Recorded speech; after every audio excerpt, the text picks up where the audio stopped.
We left off last time with a whole bunch of parts installed, and we were almost done except for the RF modulator and the composite adapter. And this is actually going to be a kind of a bigger video because we got to get all this stuff done, and there's a lot of work here to be done. So let's get after it. What we need to do is get this case off of the top, and of course it's not going to be easy. Might be easier if it wasn't installed, but you never know, because I'm not going to install it first, just to remove it second. And inside is all of the funky bits to get this thing onto RF.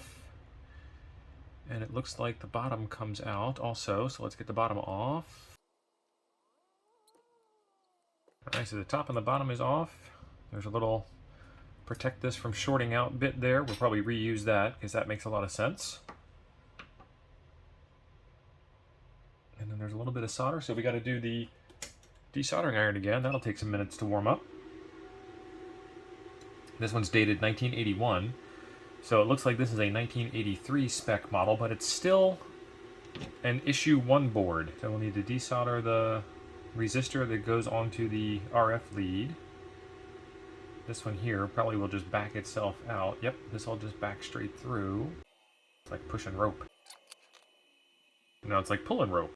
All right, that one's done. This one here looks like it's soldered in place. That ought to be interesting to deal with. And we appear to be warmed up. Let's try it. That tip just kind of broke right off of the thing there. I guess that's plastic. Do we make any progress here?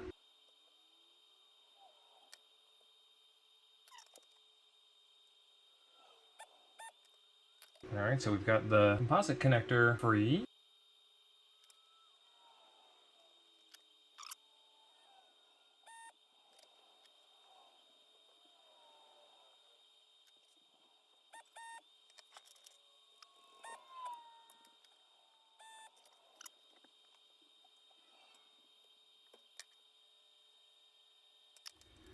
Alright, so that was a little bit of fun. Let's put the bottom back on.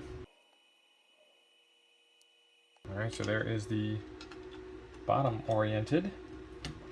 That goes on like so. Put the Don't Shock Me card in place. We've got 5 volts that comes through here. We've got video in. So those are the 2 signals that need to go out of there. And we have video out, and then we have ground. So that will go in like so. Let's put the video in signal through the video in hole. Let's put the 5 volts in through the 5 volt hole and gently feed those through. Video out goes there. So I need to take the video out and solder it to the center pin. The center pin already has some leftover solder from the last video connection. So that makes that very easy to do. And then the ground, they want the ground to connect to the case somewhere, because this whole outer rim of this case is ground. And again, there's still some solder on here. Alright, that is on there good. And now that those 2 are plugged in, let's flip this thing over. And we'll get some solder on this side of it.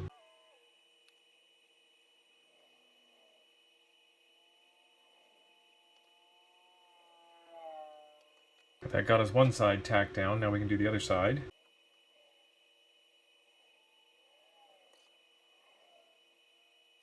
Okay, that looks good. This is a big piece. It takes a lot of heat to get this one done, so don't get frustrated. Get patient.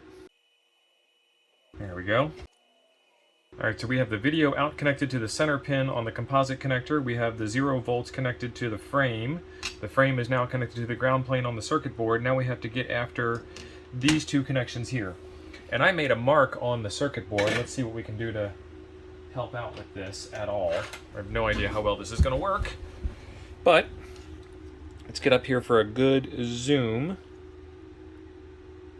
Yep, okay. So right here, I have a little gray mark there, silver mark there, next to this hole that I'm pointing to. That is where, oh, that's hard to do through the camera. That's where that wire goes, into that hole. And then the same thing on that side. And I went ahead and marked them on the back side. So we've got this one here.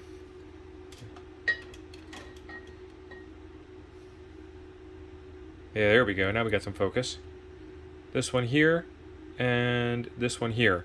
And they correspond to the holes that are closest to them on this side of the board. Let's get down there and get them soldered. There's really like no good way to show you that. So hopefully that was good enough, because you can't see them after you put the modulator on.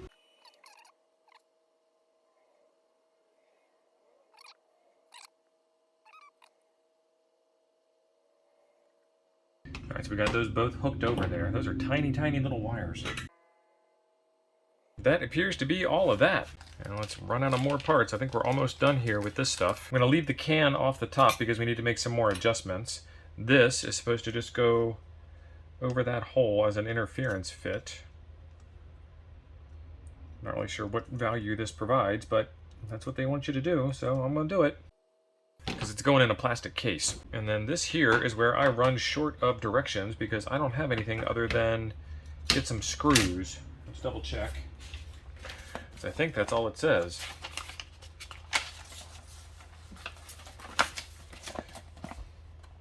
Yeah. 2 yellow short screws for mounting PCB, 2 yellow short screws for case halves, 3 black long screws. So 2 of them. 2 of them, they're all the same, and then that makes that easy. So which one of these is going to be the PCB mounting screws? I've got 1, 2, 3, 4, 5, 6, 7.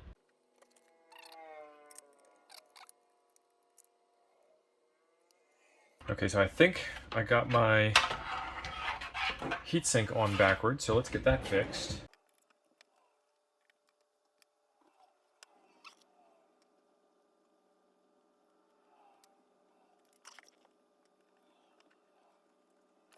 So now that goes that way instead. It goes down instead of up. And if I put that together, then I can't make any adjustments. Alright, let's get re-rigged for adjustments. Okay, so I've got the power supply plugged in, I've got the TV set up, but what I want to do before I plug this thing in with the power supply is I want to make sure that power supply is good. So we get out the old multimeter, and we plug her in. Alright, this is the power lead from the power supply.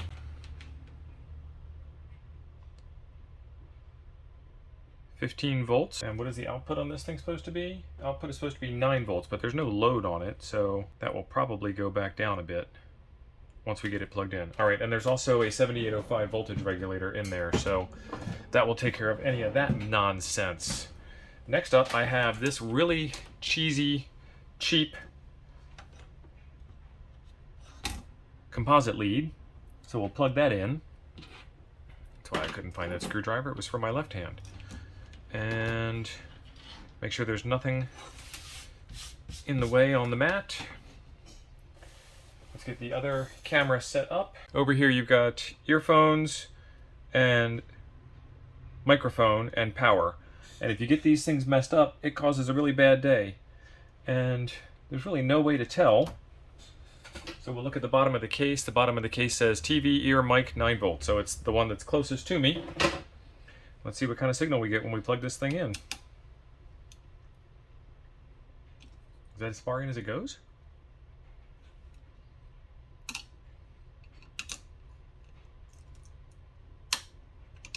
There we go. Now we're in all the way. And we have a signal. Oh, wow. This is awesome.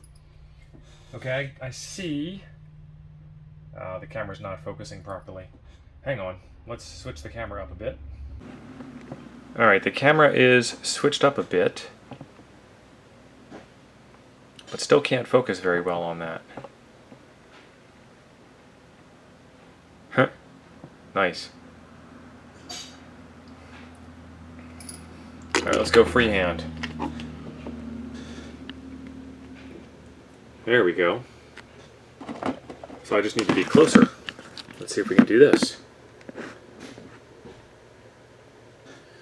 Alright, extreme close-up. That does look pretty good. Let's see if we can make any adjustments. Got a little more dim.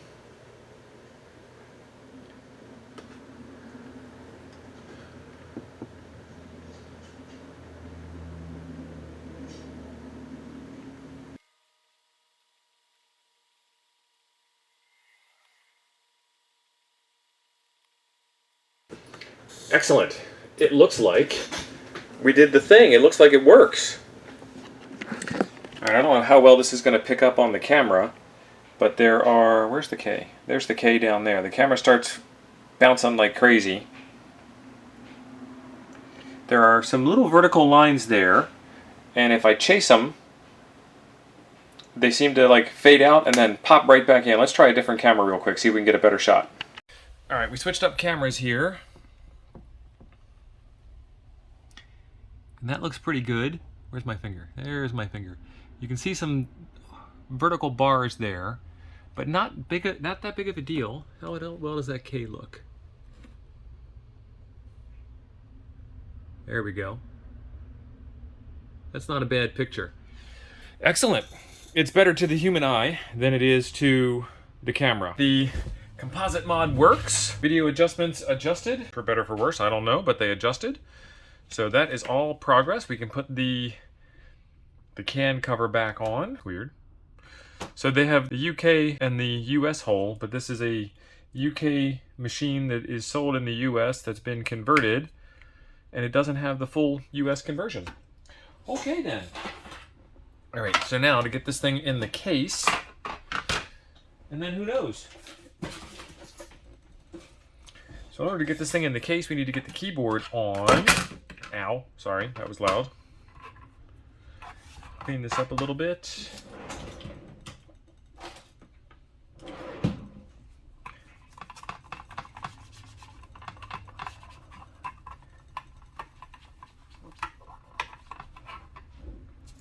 I was thinking it might be neat to have like a little LCD display up there, and then I could have my ZX81 laptop that I've always dreamed of.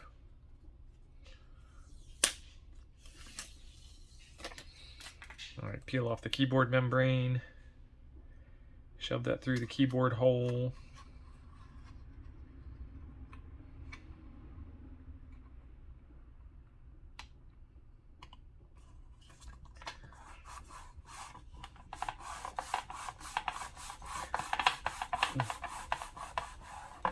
Alright, starting to look good.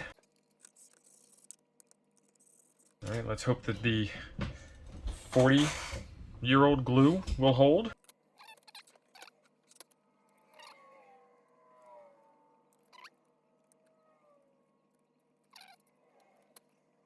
Looks like it might already be not happy right there either. But we'll cross that bridge when we cross that bridge.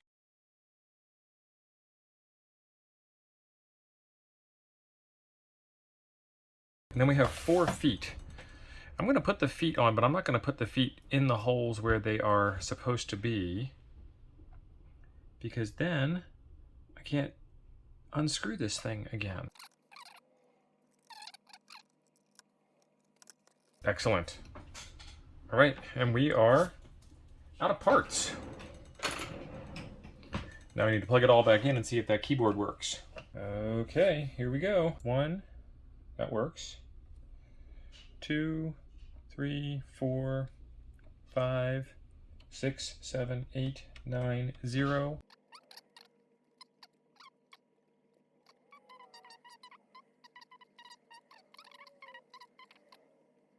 Function, edit. Okay, well that cleared the line. That was pretty quick. Do print, quote, temporarily. How do I clear a character? Huh. Okay, well that clears it all. Print, quote, temporarily,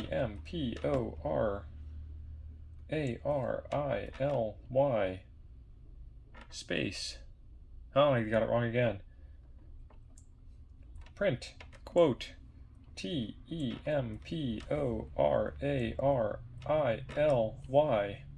space.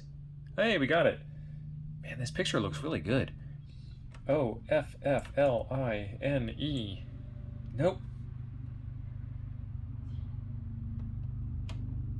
Nope, that's not it. Break, pause. All right, let me show you what I'm working with here. If you've never seen a ZX81 before, that's all the keys you get, and all of them do multiple things. And it's one of the reasons why they were able to cram such a lot of stuff in such a little machine. So if I do rub out, oh, look at that. That is not what I would have thought that was. L-I-N-E, quote, new line. Hey! Okay, so it put it up at the top of the screen, and y'all can't see it. But it did the temporarily offline thing, and it made it work. Excellent. I'm going to play around with this a little bit more, and have some fun with my new computer. That was a lot of fun, building this thing out. It took, without the camera work involved, I'd say you could probably knock this thing out in 2, maybe 3 hours. Not a bad build. The instructions left some stuff to be desired. Not in a bad way, but like, I don't know. I would have wanted to know how the heatsink went on. I would have wanted to know some more information about the video connector. But it's a product of its time, and I'm a product of my time, and those are 2 different times. So maybe everything was normal like that. There was all of these extra parts here, and they were extra parts when I did the parts inventory in the beginning, and they're extra parts at the end. So okay, I don't know what they go to. They weren't in the instruction manual that I had. Sorry for the extreme close-up. I was sitting them on the shelf over there. The Balun, I guess. I don't know. The RF signal converter dingus is the word I was looking for. We didn't need that. And then the RF modulator itself, we didn't need that. This came out a lot easier than I thought it would. It wasn't bad at all. The power supply puts out 15 volts. And then we've got the 7805 voltage regulator inside. That did some down regulation of that 15 volts, and it did get a little warm. So who knows? Where do we go with this next? I have some more stuff coming up on the channel for the ZX81. I have a keyboard, because this keyboard stinks. I don't know if the new keyboard's any better or not any better. It's just physical keys instead of membrane keys. And who knows? Maybe there's room.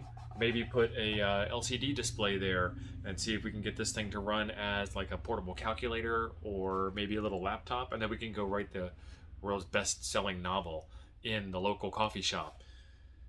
But either way, I think that it was a lot of fun. I think it was a fairly easy build, and now I just need to learn a lot more about ZX81 machines. So there is a video right over here I think you will enjoy next. Thanks for being awesome. We'll see you in the next one.